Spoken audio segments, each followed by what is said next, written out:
Today we're going to be looking at the 2018 February Gold question, Taming the Herd. So in this question, there are a couple of main things we need to understand. First, every morning, Farmer John is going to wake up and his cows are going to break out of the barn.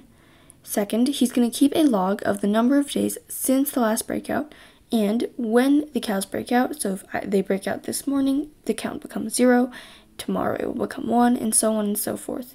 And 3, the cows are going to tamper with the log. So some of the breakouts or the numbers logged are going to be wrong. And what we're going to want to do is we're going to give the minimum number of sequences that are inconsistent, assuming that there are I breakouts. So we're going to iterate through I, and we're going to return all of the possible values. So let's go look at the algorithm for this question. So the main way we're going to solve this question is going to be through recursion. Now, obviously, when we can use recursion, we can also use DP, but for this specific question, I'm going to show code that's going to be recursion. So what we're going to do is we're going to assume time is going to be a line, and what we're going to do is we're going to create our recursive function with 2 parameters. We're going to have I, which is going to be our current day, and then we're going to have K, which is going to be the current number of breakouts left. And what we're going to do is, before we even go into a recursive function, we're going to run this n times. So for every value of k, or in the input value of I, we're just going to loop through and then run recursion. And what we're going to do is we're going to input the values n and then the current I. So what this I is going to be is it's going to be the current day, and when we recurse, we're going to slowly move backwards. And then with the current number of breakouts left, that's also going to slowly become smaller. So what we're going to do next is we're basically going to create this recursive function, and what we're going to do is we're going to have our for loops. So this is going to be our transition. So we're going to create 2 values, and the first value is going to be j. So j is going to be the value of the last breakout. And we're going to start this with k, and we're going to end it with I. And then what we're going to do is we're just going to assume that the second value is going to be current. And the way we're going to check the number of inconsistencies is we're basically going to notice that if the last breakout was on day j, then day j plus 1 is going to need to have a value of 1. Day j plus 2 is going to need a value of 2. So what we're going to do is we're going to check this value here with, let's assume this value is cur. So we're going to check to see if this value is equal to cur minus j.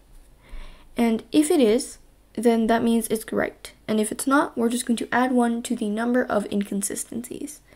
And so we're just going to basically loop through this inner loop here of current, and we're just going to check the number of inconsistencies.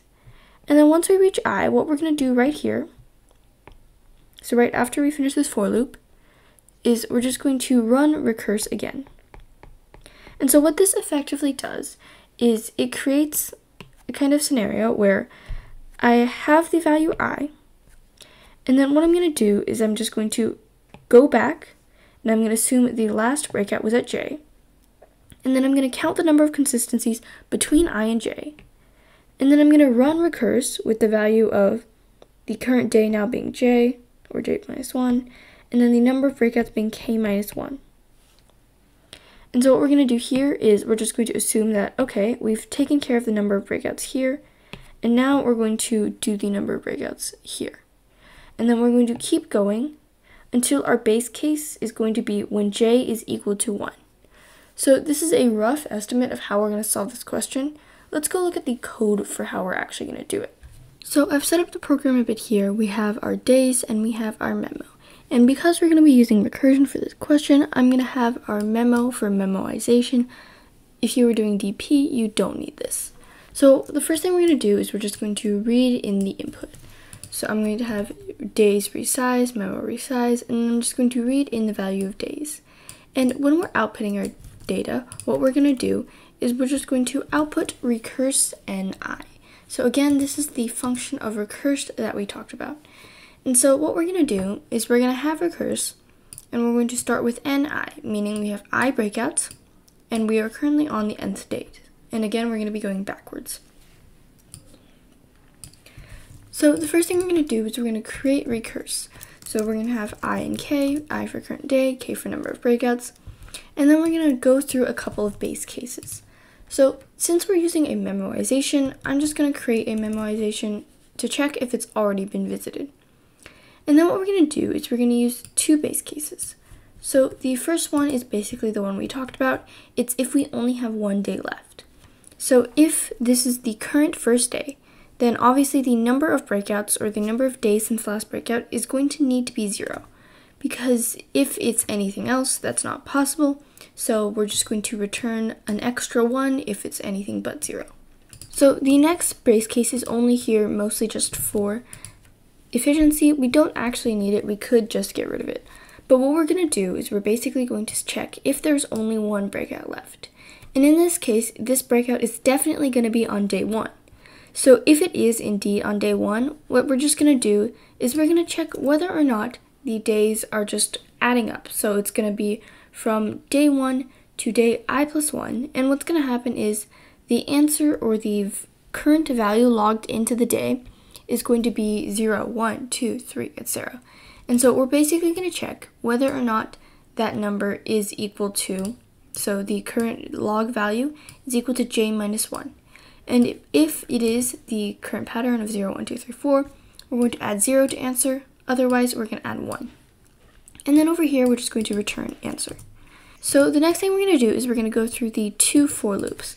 So we're going to have our answer as int max. And then what we're going to do is we're going to have j go from k plus I plus 1. So again, j is going to be the last day of our breakout. And then we're going to have our current value. And we're just going to check whether or not from j to current I, if the values are all accurate. And once we've done that, we're going to add the value of recursion. So we're just going to continue on our recursion. And then we're going to get our answer as the minimum. And then at the very end, we're just going to have our memoization. We're going to set that up, and then we're going to return our answer, which is going to be outputted here. And that's the end of our program.